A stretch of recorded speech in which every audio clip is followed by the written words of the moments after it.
Hello students, तो आज हम अपना टॉपिक स्टार्ट करेंगे नेचर ऑफ साइकोलॉजिकल डेटा। तो let's get started. Psychologist collect a variety of information from different sources employing diverse methods. तो information also called data.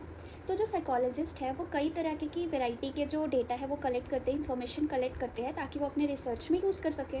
तो वो इतनी सारी वैरायटी ऑफ इन्फॉर्मेशन को कलेक्ट करते हैं और वो सिर्फ एक सोर्स से तो नहीं कर पाएंगे, तो वो काफ़ी ऐसी सोर्सेज को यूज़ करते हैं, ऐसे मेथड्स को यूज़ करते हैं ताकि वो इन्फॉर्मेशन कलेक्ट कर सके। तो जो इन्फॉर्मेशन वो कलेक्ट कर रहे हैं उस इन्फॉर्मेशन को बोलते हैं हम डेटा। ठीक है।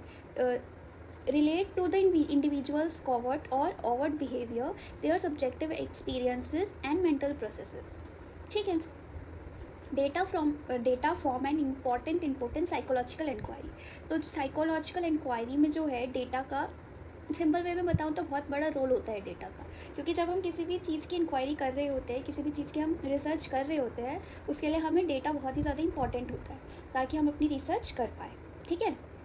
They in fact approximate the reality to some extent and provide an opportunity to verify or falsify our ideas, hunches, notions et cetera. ठीक है। It should be understood that data are not independent entities. तो मैं ये याद रखना है कि जो डेटा है वो इंडिपेंडेंट एंटिटीज़ नहीं हैं। They are located in a context and are tied to the method and theory that govern the process of data collection. वो डेटा जो है, कोई भी हम मेथड यूज़ कर रहे हैं या कोई भी मेथड हम यूज़ कर रहे हैं डेटा कलेक्ट करने के लिए, ताकि उससे हम कोई थ्योरी बना पाए। ठीक है। तो उस प्रोसेस का जो डेटा कलेक्शन होता है, तो उस प्रोसेस में डेटा कलेक्शन होता है। ठीक है। In other words, data are not independent of the physical or social context, the persons involved and the time when behaviour occurs. We behave differently when alone than in a group or at home and in office. तो data are not independent of the physical or social context. जो data है वो independent नहीं होते हैं, हमने पहले भी पढ़ा था। The persons involved and the time when the behaviour occurs. ठीक है। जो डेटा है वो किस किस पे इंडिपेंडेंट नहीं है, फिजिकल या कोई भी सोशल कॉन्टेक्स्ट पे, और उन लोगों पे जो एक्चुअल में उस डेटा में इन्वॉल्व हुए हैं, या वो टाइम जिस टाइम पे एक इंडिविजुअल ने उस वे में बिहेव किया, कि किस तरह से जो वो बिहेवियर था वो हुआ, बिहेवियर दिखाया उस पर्सन ने किस टाइम पे और कैसे। ठीक है। तो ये सारी चीज़ें जो है डेटा के साथ इंडिपेंडेंट होती है। We behave differently when alone, when in group or at home and in office. और ये चीज़ क्यों होती है? क्योंकि हम जो बिहेव करते हैं, हमारा हर सिचुएशन में, हर प्लेस में जो हमारा बिहेव करने का तरीका है, हम इस जगह हम ऐसे बिहेव करेंगे, दूसरी जगह हम बिहेव अलग करेंगे। तो जैसे इधर थोड़े एग्जांपल लिखे हैं, we behave differently when alone. हम जब अकेले होते हैं हमारा बिहेवियर कुछ और होता है, पर हम एक ग्रुप में होते हैं तब हमारा बिहेवियर कुछ और होता है। हम घर पे होते हैं या हम ऑफिस में होते हैं, तो हर जगह जो है हम अलग अलग तरीके से बिहेव करते हैं अकॉर्डिंग टू द सिचुएशन, है ना। यू में hesitate to talk in front of your parents and teachers, but when you are with friends, तब हमारा बिहेवियर अलग होता है। जैसे हम अपने फ्रेंड के साथ हैं तो हम बहुत अच्छे से बातें करेंगे, खुल के बातें करेंगे, सीक्रेट वगैरह सब बताएंगे। पर जब हम अपने पेरेंट्स के सामने होते हैं, टीचर्स के सामने होते हैं, हम कैसे बात करते हैं? सीधी तरीके से, समझ रहे हो ना? वैसे you may also notice that not all people behave in exactly the same manner in the same situation. अब ये ज़रूरी नहीं कि सारे लोग हर सिचुएशन में, सारे लोग एक ही तरीके से बिहेव करेंगे हर सिचुएशन में। अब जैसे हमने ऊपर का एग्जांपल लिया था कि एक इंडिविजुअल का एग्जांपल लेते हैं, वो अपने फ्रेंड के साथ खुल के बातें कर रहे हैं, लेकिन वो टीचर्स के सामने बिल्कुल बात नहीं कर रहा। पर एक स्टूडेंट ऐसा है जो टीचर से खुल के बातें कर रहा है, अपने डाउट्स पूछ रहा है, आंसर्स दे रहा है, अपने सजेशंस दे रहा है, पर दूसरी जगह वही बच्चा अपने दोस्त के सामने बात नहीं कर पाएगा। तो यही लिखा है इधर कि not all people behave in exactly the same manner in the same situation. ठीक है। The method of data collection, survey, interview, experiment, etc. used, and the characteristics of respondents such as individual or group, young or old, male or female, rural or urban, etc. also influence the nature and quality of data. तो यहाँ क्या लिखा है? The method of data collection. कोई भी method हम use करें data collection के टाइम, जैसे सर्वे हो गया, इंटरव्यू हो गया, एक्सपेरिमेंट हो गया, कोई भी, और कैरेक्टरिस्टिक्स रेस्पोंडेंट का। अब इधर रेस्पोंडेंट क्या है? जो हम अपने एक्सपेरिमेंट में जिसको यूज़ करें, जैसे कोई इंडिविजुअल हो गया या ग्रुप हो गया, मेल या फीमेल, रूरल या अर्बन, कोई भी चीज़ जो हमारे डेटा कलेक्शन के टाइम आ रही है, तो वो चीज़ भी किसको इन्फ्लुएंस करती है? हमारे डेटा की क्वालिटी को और नेचर को। ठीक है। तो ये इंपॉर्टेंट है। The method of data collection used and the characteristics of respondents also influence the nature and quality of data. ठीक है, ये याद रखना। It is possible that when you interview a student, she or he may report behaving in a particular manner in a given situation. But when you go for actual observation, you may find just the opposite of what she or he had reported. Another important feature of data is that it does not in itself speak about reality. Inferences have to be made from data. A researcher attach meaning to the data by placing it in its proper context.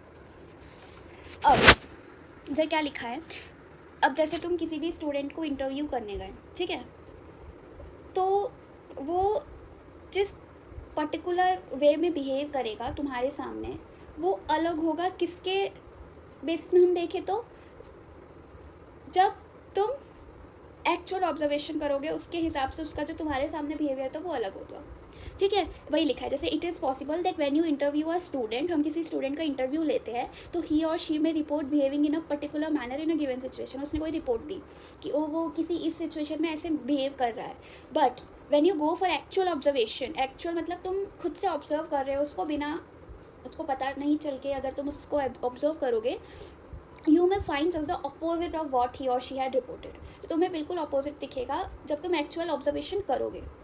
Another important feature of data that it does not in itself speak about reality.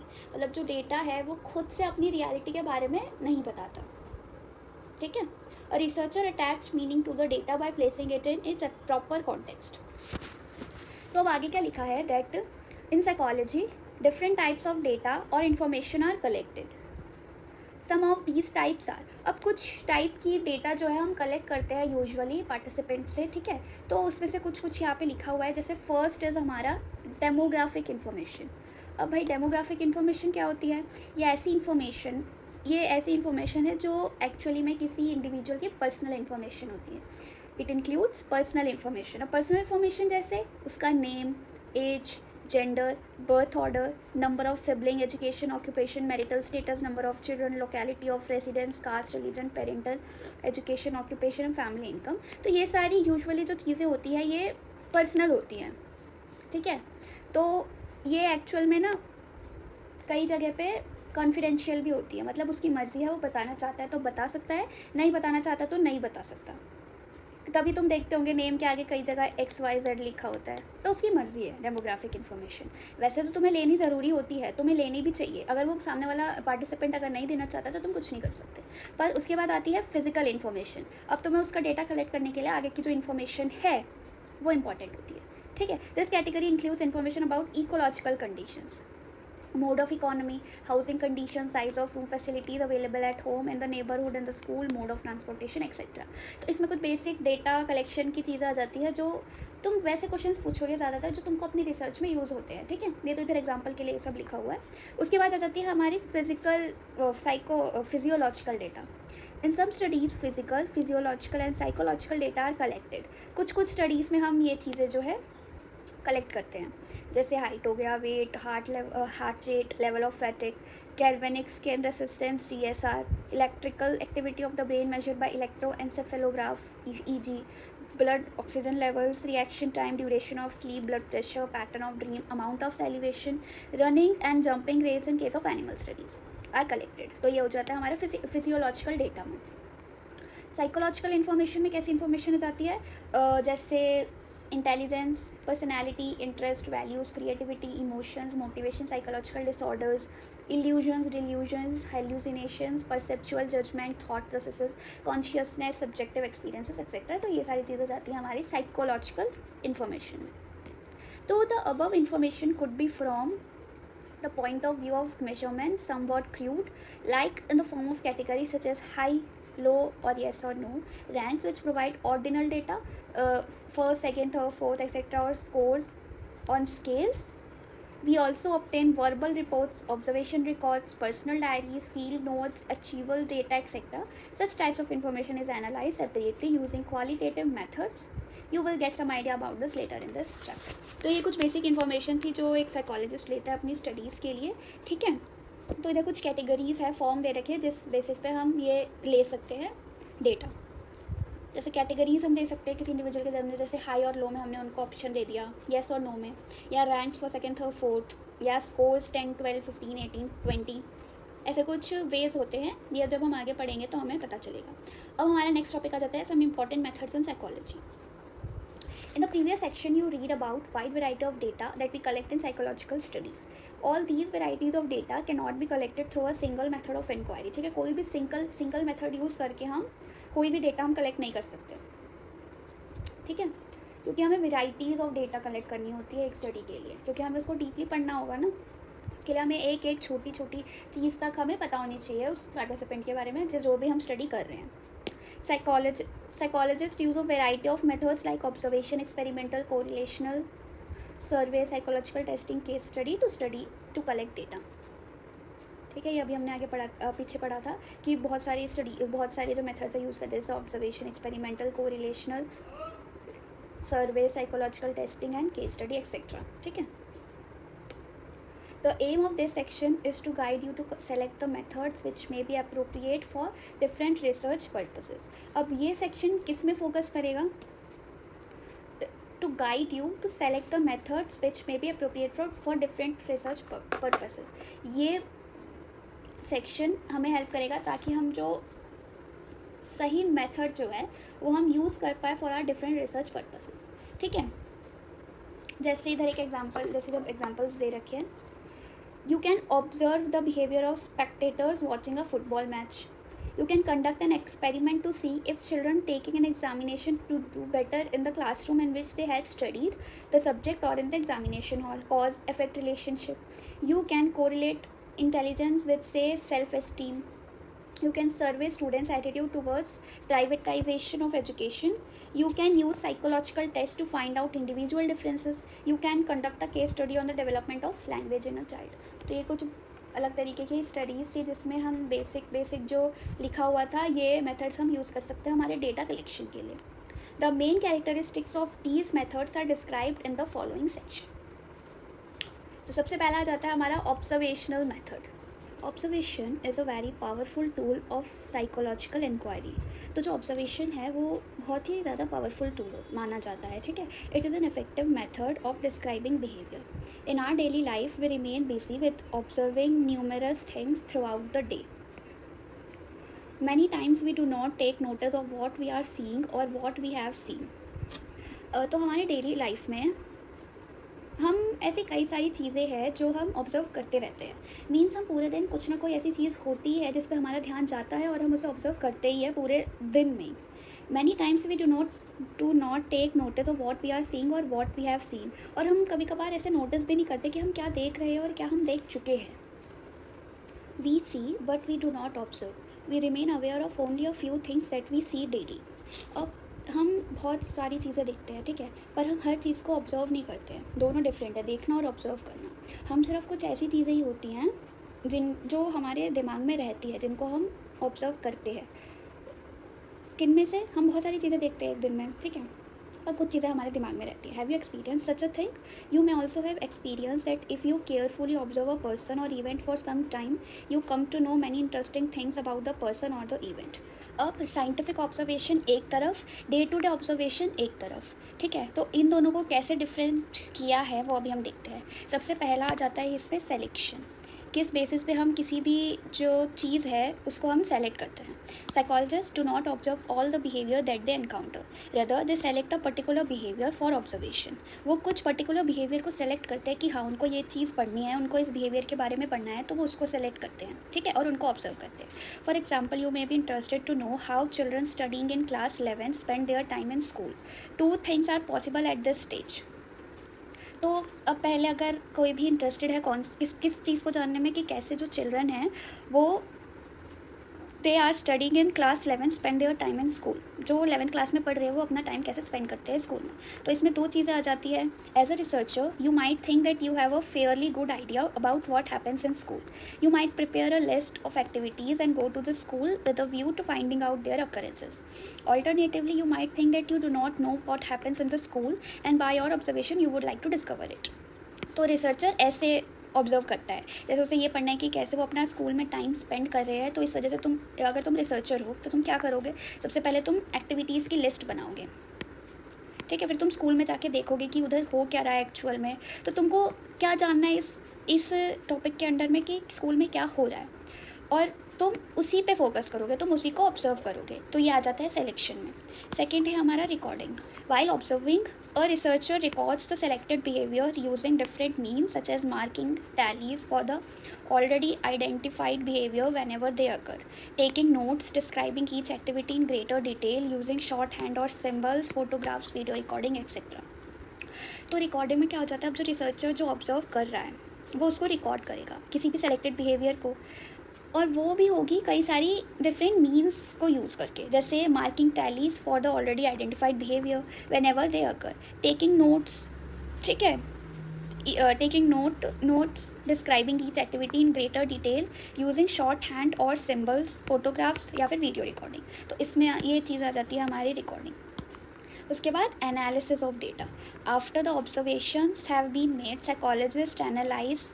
psychologists analyze whatever they have recorded with a view to derive some meaning out of it। तो psychologist analyse करेंगे जो कुछ भी उन्होंने record किया है उसकी वो एनालाइज करेंगे ताकि जो भी उन्होंने रिकॉर्ड किया उसका कुछ मीनिंग निकले, ठीक है। It is important to know that making good observation is a skill. अब ये भी स्किल होता है, कोई भी किसी भी चीज़ को ऑब्जर्व नहीं कर सकता आसानी से, वो एक स्किल होता है। A good observer knows what he or she is looking for, whom he or she wants to observe, when and where the observation needs to be made, in what form the observation will be recorded, and what methods will be used to analyze the observed behavior। तो ये सारी चीज़ें आ जाती हैं।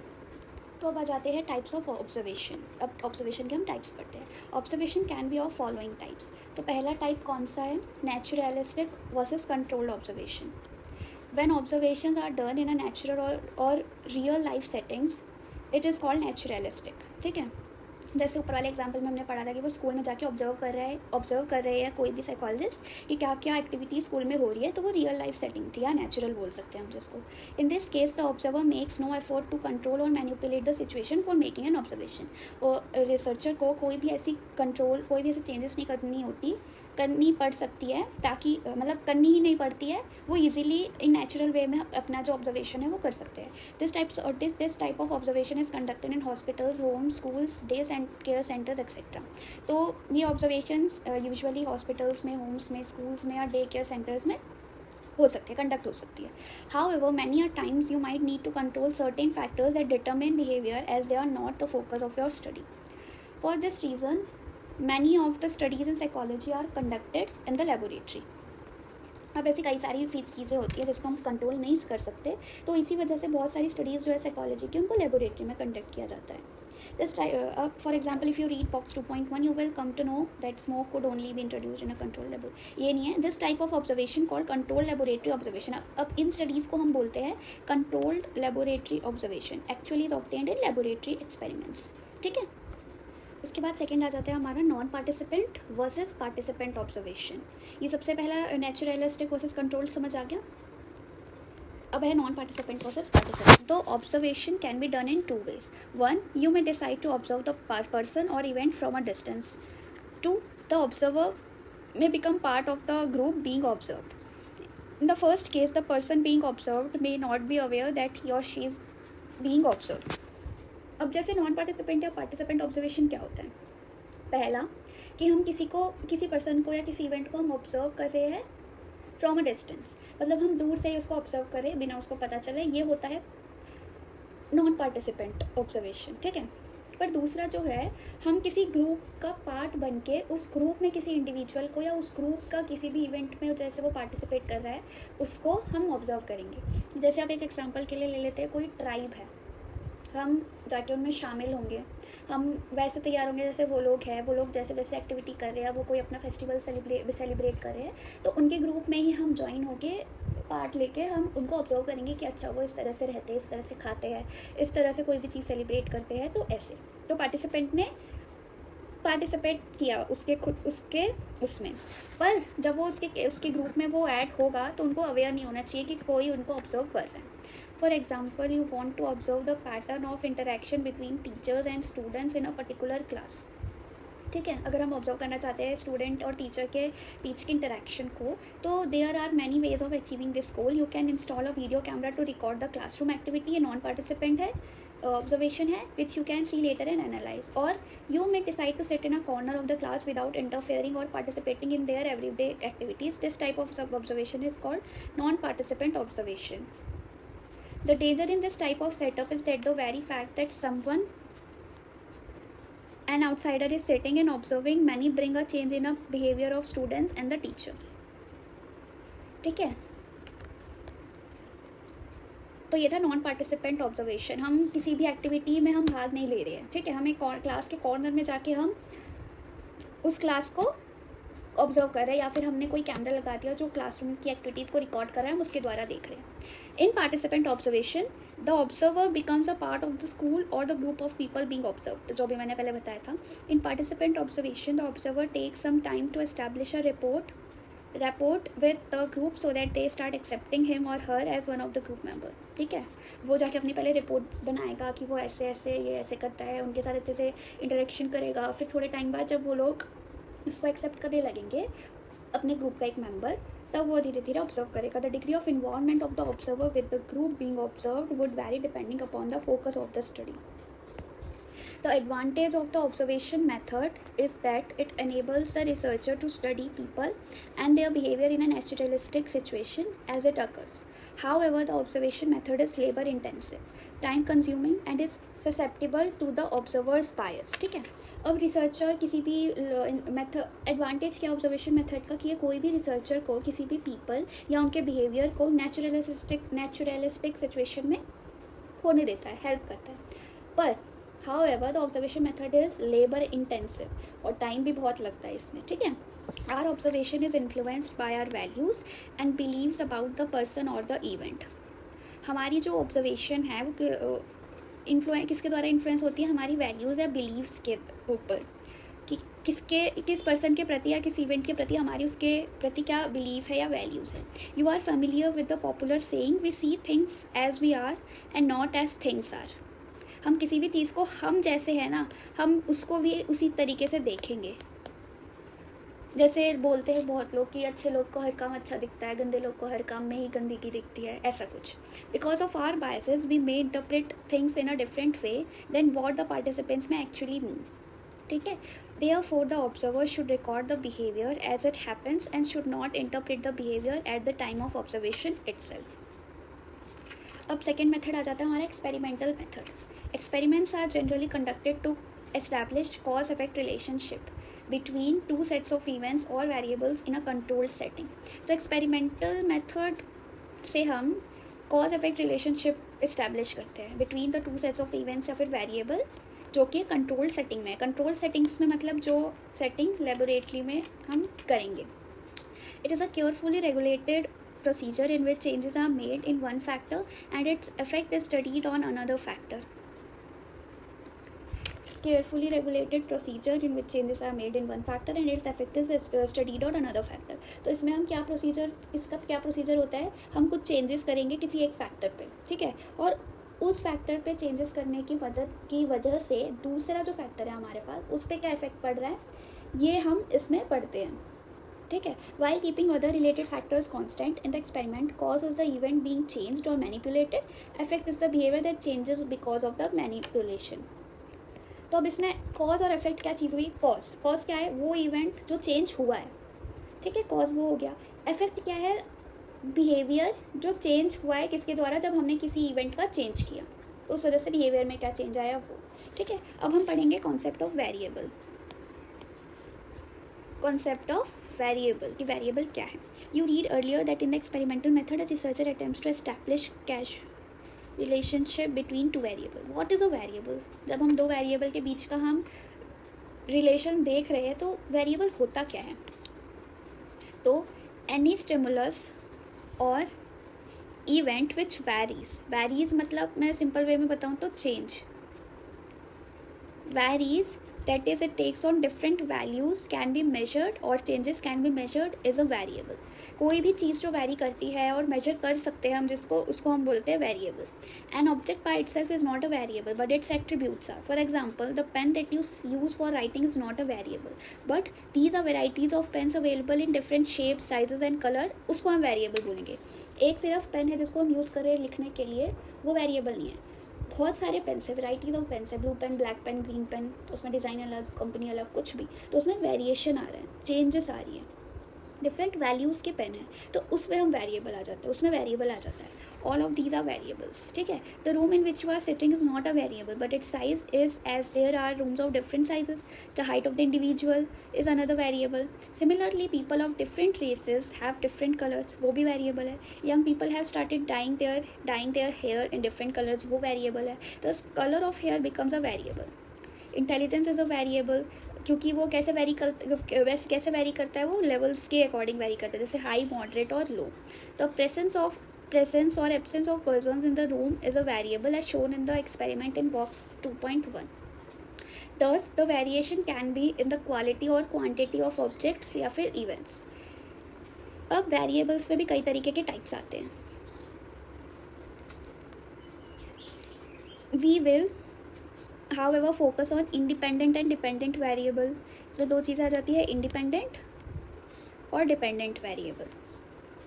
Independent variable is that variable which is manipulated or altered or its strength varied by the researcher in the experiment. It is the effect of this change in the variable which the researcher wants to observe or note in the study. Independent variable क्या होता है? ये वो ऐसा variable है जो manipulate होता है या altered. ठीक है. Its strength varied by the researcher in the experiment. ठीक है. It is the effect of this change in the variable which the researcher wants to observe or note in the study. और ये ऐसा change होता है जो वाकई में जो रिसर्चर था वो ऑब्जर्व करना चाहता था. In the experiment conducted by Latin and Darley, the researcher wanted to examine the effect of presence of other person on reporting of the smoke. The independent variable was presence or absence of other person in the room. ये इसमें independent variable था. The variable on which the effect of independent variable is observed is dependent. अब independent variable का जो effect था वो हम जिस पे observe कर रहे हैं वो dependent variable है. मतलब dependent variable represents the phenomenon the researcher desires to explain. ठीक है. It is expected that change in the dependent variable will ensue from changes in the independent variable. The frequency of reporting of smoke in the above case was the dependent variable. Thus, the independent variable is the cause and dependent variable the effect in any experimental situation. ये याद रखना. ठीक है कि independent variable हमेशा cause होता है और डिपेंडेंट वेरिएबल हमेशा इफेक्ट होता है. One must remember that independent and dependent variables are interdependent. ठीक है. neither of them can be defined without the other. वो दोनों independent है. ठीक है एक दूसरे पे. Also independent variable chosen by the researcher is not the only variable that influences the dependent variable. और dependent variable जो है किसी रिसर्चर ने जिसको चूज़ किया है वो हमेशा ऐसा वेरिएबल नहीं है जो डिपेंडेंट वेरिएबल को इन्फ्लुएंस करेगा. Any behavioural event contains many variables. It also takes place within a context. Independent and dependent variables are chosen because of the researcher's theoretical interest. वो किसी भी रिसर्चर के theoretical interest पर depend करता है कि वो कैसे इंडिपेंडेंट और डिपेंडेंट वेरिएबल्स को चूज़ करते हैं. However, there are many other relevant or extraneous variables that influence the dependent variable, but the researcher may not be interested in examining their effects. These extraneous variables need to be controlled in an experiment so that the researcher is able to pinpoint the cause and effect relationship between independent and dependent variables.